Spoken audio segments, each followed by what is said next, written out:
Hello students, welcome back to my channel. हम पढ़ रहे थे sexual reproduction in flowering plants के बारे में, जो कि चैप्टर नंबर 2 है 12th क्लास का। तो हमने पिछली क्लास में क्या क्या पढ़ा था वो रिकॉल करते हैं। हमने पिछली क्लास में पढ़ा था माइक्रोस्पोर के बारे में कि एंथर जो है वो माइक्रोस्पोर कैसे बनाता है और कैसे माइक्रोस्पोरोजेनेसिस होती है। माइक्रोस्पोरोजेनेसिस का क्या मतलब होता है कि एक माइक्रोस्पोर जो है कैसे जो है एक पोलन ग्रेन को बनाता है। चलिए रिकॉल करते हैं हर एक प्रोसेस को। तो सबसे पहले माइक्रोस्पोर कैसे बनता है वो देख लेते हैं, ठीक है। तो सबसे पहले जो माइक्रोस्पोर मदर सेल है, माइक्रोस्पोर मदर सेल, जिसको हम शॉर्ट में एमएमसी कहते हैं, ये क्या करती हैं, इनको क्या है, अब इनको क्या करना है, खुद को डिवाइड करना है। इनको क्या चाहिए, बेबी चाहिए। तो ये क्या बोलती हैं कि मुझे क्या करना है, अब मुझे डिवाइड करना है। तो माइक्रोस्पोर मदर सेल का जो एक सेल है वो क्या हो जाता है, वो पागल हो जाता है और क्या कहता है कि मुझे क्या करना है, मुझको खुद को डिवाइड करना है। तो माइक्रोस्पोर मदर सेल जो है वो खुद को क्या करेगा, अब उनमें से जो एक सेल है वो पागल हो जाता है और वो क्या बोलेगा, मुझे डिवाइड करना है। और क्या करेगा, वो सबसे पहले करेगा मियोसिस 1 करेगा, मियोसिस 1। अब मियोसिस 1 जो है वो होता है रिडक्शनल डिवीजन। क्या होता है, रिडक्शनल डिवीजन।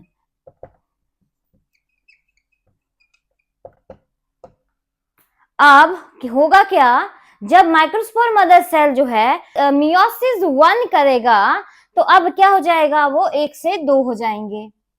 ठीक है, क्या हो जाएगा, 1 से जो है वो 2 हो जाएंगे। पर क्या है, उन्होंने अभी तक अपने आप को अलग नहीं किया है, वो इसी में ही एक ही सेल में रहने वाले हैं। उन्होंने क्या किया, खुद को डिवाइड कर लिया है पर रह रहे हैं वो एक ही सेल के अंदर अभी भी। अब मियोसिस 1 हो चुका है तो पहले जो माइक्रोस्पोर मदर सेल था वो था डिप्लॉइड, और क्योंकि मियोसिस 1 कैसा डिवीजन है, रिडक्शनल डिवीजन है, जिसकी वजह से जब 2 सेल बने तो वो कैसे हो जाएंगे, वो हो जाएंगे दोनों के दोनों हैप्लॉइड। अब भी क्या है, अब भी जो माइक्रोस्पोर मदर सेल है उसका मन नहीं भरा है। वो क्या बोल रहा है, मुझे अभी और ज्यादा डिवाइड होना है। तो अब दोबारा से क्या होगा, मियोसिस 2 होगा। तो अब यहाँ हुआ मियोसिस 2, और मियोसिस 2 कैसा डिवीजन होता है, मियोसिस 2 जो है वो इक्वेशनल डिवीजन होता है। तो ये है इक्वेशनल डिवीजन, इक्वेशनल डिवीजन। तो मतलब आगे जो डिवीजन होगा उसमें क्या होगा कि जो नंबर है, ठीक है, जो क्रोमोसोम नंबर है वो उतना ही रहेगा जितना उसके पास पहले से है। वो क्या करेगा, जब वो आगे डिवाइड करेगा तो वो अपने बच्चों को क्या करेगा, आधा आधा बराबर बांटेगा। ठीक है, किसी को भी कम या ज्यादा नहीं मिलेगा। तो अब जब मियोसिस 2 होता है तो अब क्या हो जाता है कि 4 सेल बन जाते हैं हैप्लॉइड, और जिनको हम कह देते हैं माइक्रोस्पोर। अब ये सारे क्या हैं, ये है माइक्रोस्पोर।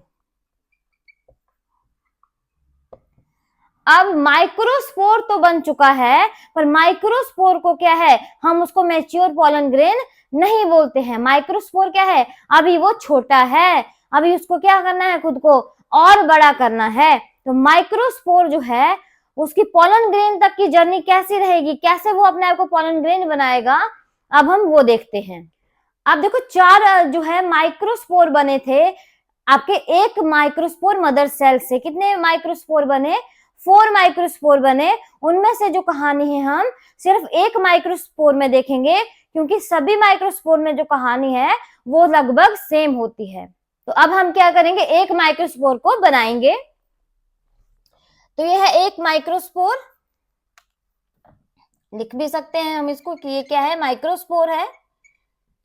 अब माइक्रोस्पोर क्या करेगा, अब इसको भी बड़ा होना है, और बड़े होने के लिए क्या करना पड़ेगा, खुद को डिवाइड करना पड़ेगा। तो यहाँ पे क्या होगा, यहाँ पे होगी अब माइटोसिस 1। अब माइटोसिस हो गई तो क्या होगा, कितने सेल बन जाएंगे हमारे पास, हमारे पास आ जाएंगे 2 सेल, ठीक है।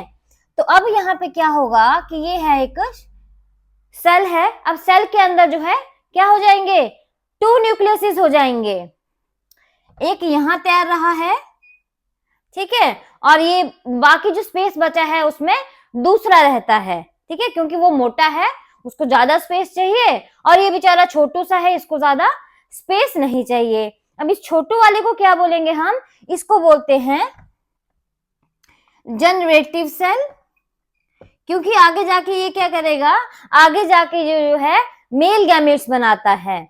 और जो बड़ा वाला सेल है उसको कह देते हैं vegetative cell, vegetative cell.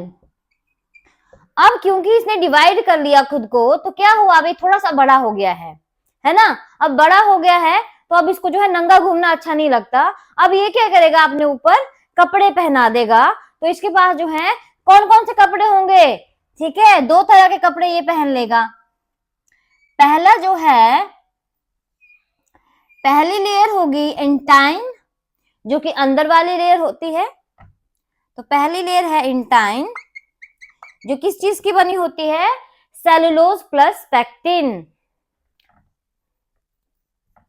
Cellulose plus pectin. और दूसरी लेयर जो है सबसे बाहर वाली लेयर है ये, और ये जो लेयर है इसको नाम दिया गया था एक्साइन, क्या नाम दिया गया है इसको, एक्साइन। और ये बनी होती है स्पोरोपोलेनिन की, जो दुनिया का सबसे हार्डेस्ट सब्सटेंस है, जिसको कोई भी नहीं तोड़ सकता, ना ओला, ना बारिश, ना हाई टेम्परेचर, ना हाई पीएच, कोई भी चीज इसको नहीं तोड़ पाती है, जिस वजह से जो पॉलन्स हैं वो सालों हजारों सालों तक जो है वैसे के वैसे ही रह सकते हैं, ठीक। उसके बाद अब ये देखो 60% एंजियोस्पर्म्स में क्या स्टोरी थी, 60% एंजियोस्पर्म्स में इस स्टेज में 2 सेल स्टेज में हमारे पास कितने सेल हैं, 2 सेल्स हैं, एक है वेजिटेटिव और दूसरा है जनरेटिव। ये 2 सेल स्टेज में ही कहाँ चला जाएगा, ये जो है फीमेल पार्ट के पास चला जाता है, इतना हमने पढ़ा था। पर कुछ जो है 40% एंजियोस्पर्म्स क्या है, वो कहते हैं कि हम ऐसे नहीं जाएंगे, हमें जो है पूरा डिवाइड करके दो। तो अब क्या होगा, यहाँ पे 40% एंजियोस्पर्म्स के केस में क्या होता है, अब यहाँ होगी माइटोसिस 2, क्या होगी, यहाँ पे होगी माइटोसिस 2। और जब माइटोसिस 2 होगी तो ये जो जनरेटिव सेल है ये क्या करेगा, खुद को डिवाइड करेगा। अब जो है वेजिटेटिव सेल खुद को डिवाइड नहीं करता है, अब कौन डिवाइड करता है, अब सिर्फ जनरेटिव सेल खुद को डिवाइड करेगा माइटोसिस 2 में, और क्या बना देता है, 2 मेल गैमेट्स बना देता है। अब जब 2 मेल गैमेट्स बन चुके हैं तो इनके पास ओवरऑल कितने सेल्स हो चुके हैं, इनके पास क्या है, 2 है जनरेटिव के पास, ठीक है, माइटोसिस 2 होगा तो यहाँ पे 2 मेल गैमेट्स बन जाएंगे और ऑलरेडी हमारे पास एक सेल है। तो अब आती है 3 सेल स्टेज, और 3 सेल स्टेज जो है उसमें जो है पोलन ग्रेन शेड होते हैं 40% एंजियोस्पर्म्स में। इतनी स्टोरी हम पढ़ चुके हैं प्रीवियस क्लास में, ठीक है, कि जो है माइक्रोस्पोर जो है वो कैसे एक मैच्योर पोलन ग्रेन बनाता है। अब ये बिल्कुल रेडी हैं बाहर जाने के लिए। क्या होगा, अब इनको कहाँ जाना है, फीमेल पार्ट में जाना है, तो वो कहानी हम आगे की क्लासेस में पढ़ने वाले हैं। सेम इसी की तरह कि माइक्रोस्पोर कैसे बनता है, यहाँ मेल के केस में माइक्रोस्पोर बनता है और फीमेल के केस में क्या बनेगा, मेगास्पोर बनेगा, और वहां पे क्या होगा, मेगास्पोरोजेनेसिस होगी, ठीक।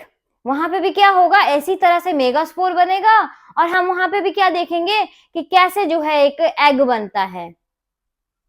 हमारा जो नेक्स्ट टॉपिक है वो है पोलन एलर्जी। देखो प्लांट्स के लिए जो पोलन ग्रेन्स है वो बहुत ही फायदेमंद हैं, उनकी तो क्या है प्रोजेनी आगे बढ़ाएंगे। पर ह्यूमंस के केस में क्या है, ह्यूमंस के लिए ये एक सिरदर्द भी बन सकते हैं। पोलन्स की वजह से जो है बहुत सारी एलर्जीज हो जाती हैं, जैसे कि अस्थमा हो जाता है और बहुत सारे रेस्पिरेटरी डिसऑर्डर्स हो जाते हैं, और वो बहुत ही सिवियर होते हैं। ऐसा नहीं है कि छोटा मोटी एलर्जी हो गई और वो इससे जो है किसी की जान भी जा सकती है, जैसे कि अस्थमा है, अगर अस्थमा किसी को हो जाए तो अस्थमा में तो तौबा तौबा है, मतलब कि बहुत ही खतरनाक डिजीज होता है। अगर शरीर में आपका पॉलन गया, ठीक है, पॉलन चला गया अंदर बॉडी में, तो हमारे जो इम्यूनिटी सिस्टम के सेल्स होते हैं वो क्या करते हैं, वो उसको क्या सोचते हैं कि ये जो हमारी बॉडी में दुश्मन आ चुका है, और उसके पीछे पड़ जाते हैं। हम उसके पीछे पड़ जाते हैं, जिसका मतलब क्या है, वो हमारी बॉडी में ऐसे केमिकल्स रिलीज करते हैं जिसकी वजह से हमारी जो पाइप्स होती हैं वो क्या हो जाती हैं, वो श्रिंक हो जाती हैं, और अस्थमा में सांस आना बंद हो जाती है। तो पॉलन की वजह से बहुत सारी एलर्जीज हो जाती हैं, बहुत सारे डिसऑर्डर्स हो जाते हैं जो कि बहुत ही ज्यादा खतरनाक होते हैं। तो यही चीज जो है मैंने लिखी है, आप इसका स्क्रीनशॉट ले सकते हैं। तो pollen grains of many species cause severe allergies and bronchial disorders। यही बात हमने अभी की कि बहुत सारी स्पीशीज के pollen grains क्या कर सकते हैं, बहुत ही भयंकर तरह की जो है एलर्जीज जो है वो कॉज कर सकते हैं। Leads to chronic respiratory disorders like asthma और ब्रोंकाइटिस। जितनी भी जो है बीमारियां हैं, जितनी भी एलर्जीज हैं, वो रेस्पिरेटरी डिसऑर्डर्स में गिनी जाती हैं। तो pollen grains की वजह से हमें एलर्जीज भी हो जाती, बहुत सारी एलर्जीज हो जाती हैं। तो हमारे पास जो नेक्स्ट टॉपिक है वो क्या है, वो है पॉलन प्रोडक्ट्स। अभी हमने बात की कि पॉलन जो है वो क्या है, हमारे लिए खतरनाक है, पर ऐसा नहीं है कि वो सिर्फ हमारे लिए जो क्या है डेंजरस है, खतरनाक है, वो क्या है हमारे लिए अच्छी चीज भी है। पॉलन के बहुत सारे प्रोडक्ट्स जो है वो मार्केट में अवेलेबल हैं। अब पॉलन से फायदा क्या होता है, पॉलन ग्रेन्स जो हैं वो रिच होते हैं न्यूट्रिएंट्स में, जिसकी वजह से जो है इसको जो है एथलीट्स जो है कंज्यूम करते हैं, इससे जो है उनकी एनर्जी जो है वो बढ़ जाती है। तो जो पॉलन के प्रोडक्ट्स हैं उन्हें कौन कंज्यूम करते हैं, एथलीट्स कंज्यूम करते हैं, और ये जो है टैबलेट्स की फॉर्म में भी लिए जाते हैं और इसको सिरप की फॉर्म में भी लिया जाता है। तो यही बात लिखी गई है, pollen grains are rich in nutrients and pollen consumption increase the performance of athletes। ये क्या करती है, परफॉर्मेंस इंक्रीज करती है एथलीट्स की, और available in the form of tablets and syrup. हमारा नेक्स्ट टॉपिक है pollen viability। pollen viability का मतलब सिंपल सा अगर मैं कहूं तो जैसे जो है आप दवाई खाते हैं, दवाई की क्या होती है, एक्सपायरी डेट होती है, वैसे ही पॉलन्स की भी क्या है, एक एक्सपायरी डेट होती है। अगर वो पॉलन की जो वाइबिलिटी है उसकी जो डेट है निकल चुकी है, तो अब क्या होगा, वो जर्मिनेट नहीं कर पाएगा। तो जो एबिलिटी है पॉलन ग्रेन्स की वो क्या है, कुछ टाइम की होती है, एक पर्टिकुलर टाइम तक की वो क्या कर सकते हैं, जर्मिनेट कर सकते हैं। कहाँ जाके, स्टिग्मा के ऊपर जाके। तो अगर वो जो वाइबिलिटी है वो क्रॉस हो चुकी है, ज्यादा हो चुकी है, तो वो अपने आप को जो है अपनी प्रजाति को आगे नहीं बढ़ा सकते हैं। तो अलग अलग प्लांट्स जो हैं उनमें जो पॉलन्स की वाइबिलिटी है या जो उनकी एक्सपायरी डेट है वो एक पर्टिकुलर टाइम की होती है। जैसे राइस है, व्हीट है, उनमें कितना टाइम की होती है, उनमें सिर्फ 30 मिनट्स की जो है पॉलन की वाइबिलिटी होती है। और वैसे ही कुछ मंथ्स तक की होती है हमारे पास लेग्यूमिनेसी फैमिली में। अब लेग्यूमिनेसी फैमिली में कौन कौन आता है, लेग्यूमिनेसी फैमिली में जो है वो आपकी दालें आती हैं। और फिर है रोजेशी फैमिली। रोजेशी फैमिली जो है उसमें आती है रोज आता है, और जितने भी जो है फ्रूट्स हैं वो रोजेशी फैमिली में आते हैं। और जो है सोलेनेशी फैमिली में जो है, सोलेनेशी फैमिली में जो है पोटैटो आता है, टोमेटो आता है, और जितनी भी सब्जी हैं वो सोलेनेशी फैमिली में आती हैं। तो इनकी जो वाइबिलिटी है वो कुछ मंथ्स तक की होती है। और जो राइस है, व्हीट है, उसकी वाइबिलिटी कितनी है, 30 मिनट्स की है। तो अब क्या है, सिंपल भाषा में अगर हम बोले तो पोलन की वाइबिलिटी का मतलब क्या है कि उसकी जो है एक्सपायरी डेट होती है। तो आप इसका स्क्रीनशॉट ले सकते हैं। क्या होता है pollen viability, the period for which the pollen grains retain the ability to germinate on landing on the stigma is called pollen viability। वही चीज लिखी है जो मैंने बोली है। 30 minutes in rice and wheat और several months leguminaceae, rosaceae and solanaceae family। Next topic है हमारे पास pollen banks। अभी अभी हमने बात की थी pollen viability की, कि जो पॉलन है उसकी वाइबिलिटी होती है, कुछ टाइम तक ही वो क्या कर सकता है, उसमें एबिलिटी होती है जर्मिनेट करने की। मगर अगर हमें क्या चाहिए, अगर हमें चाहिए वो कि 10 साल तक वो चाहिए, हमें 20 साल तक जो है हमारा जो पॉलन है वो जिंदा रहे, तो उसके लिए हम क्या कर सकते हैं, हम पॉलन ग्रेन को पॉलन बैंक्स में ले जा सकते हैं। ठीक है, तो पॉलन ग्रेन्स जो है उनको हम कहाँ रखते हैं, पॉलन बैंक में रखते हैं। और किस कंडीशन में रखते हैं, अब उनको अगर बहुत सालों तक रखना है तो उसकी भी कंडीशन है। क्या कंडीशन है कि उसको कहाँ किस में रखना पड़ता है, उसको रखना पड़ता है लिक्विड नाइट्रोजन में। और कितने टेम्परेचर पे, -196 डिग्री सेल्सियस टेम्परेचर पे उसको रखना पड़ेगा, तभी जो है वो क्या रहेंगे, फ्रीज रहेंगे और उनकी जो वाइबिलिटी है वो इंक्रीज हो जाती है और सालों दर सालों आप उसको जो है यूज कर सकते हैं प्लांट ब्रीडिंग प्रोग्राम्स में। तो पॉलन बैंक में जो है वो क्या रखा जाता है, पॉलन ग्रेन्स को जो है प्रिजर्व किया जाता है। कि कैसे किया जाता है, लिक्विड नाइट्रोजन में रखा जाता है -196 डिग्री सेल्सियस पे। और इस प्रोसेस को क्या नाम दिया जाता है, cryo preservation. Very very important, क्या बोला जाता है इसको, प्रोसेस को क्रायो प्रिजर्वेशन। तो अभी तक देखिए हमने क्या क्या पढ़ा। सबसे पहले हमने पॉलन ग्रेन्स के बारे में पढ़ा कि पॉलन ग्रेन्स जो है वो कैसे मैच्योर होते हैं। उसके बाद हमने क्या पढ़ा, हमने पढ़ा कि पॉलन ग्रेन्स के फायदे भी हैं और नुकसान भी हैं। चलिए पहले फायदे की बात कर लेते हैं। फायदा ये है कि पॉलन ग्रेन्स जो है वो रिच होते हैं न्यूट्रिएंट्स में। इसकी वजह से जो है उनको कौन लेता है, उनको जो है एथलीट्स लेते हैं, ताकि जो उनकी परफॉर्मेंस है वो इंक्रीज हो जाए। और ये किस फॉर्म में अवेलेबल है, ये टैबलेट्स की फॉर्म में भी अवेलेबल है और सिरप की फॉर्म में भी अवेलेबल है। नुकसान इसका क्या है, नुकसान ये है कि पॉलन ग्रेन से जो है बहुत सारी एलर्जीज भी होती हैं, जैसे कि एस्थमा है और ब्रोंकाइटिस है। उसके बाद हमने पढ़ा कि जो पॉलन है, पॉलन की कुछ वाइबिलिटी होती है, कुछ एक्सपायरी डेट होती है। तो हर एक स्पीशीज जो है प्लांट की, उसकी क्या है, उसकी कुछ ना कुछ एक्सपायरी डेट है, उसके बाद उसका कोई भी काम नहीं है। उसके बाद हमने क्या पढ़ा, हमने पढ़ा पॉलन बैंक के बारे में कि अगर हमें ये पता चल गया कि पॉलन की क्या है, कुछ ना कुछ वाइबिलिटी है, कुछ उसका टाइम है, टाइम पीरियड है उसका, तो हम क्या कर सकते हैं, हमें वो प्लांट 10 साल बाद चाहिए, तो हम उसको कहाँ ले सकते, कहाँ से ले सकते हैं, पॉलन बैंक से ले सकते हैं। हम उसको प्रिजर्व कर सकते हैं, हम किसी भी स्पीशीज के पॉलन ग्रेन को प्रिजर्व कर सकते हैं।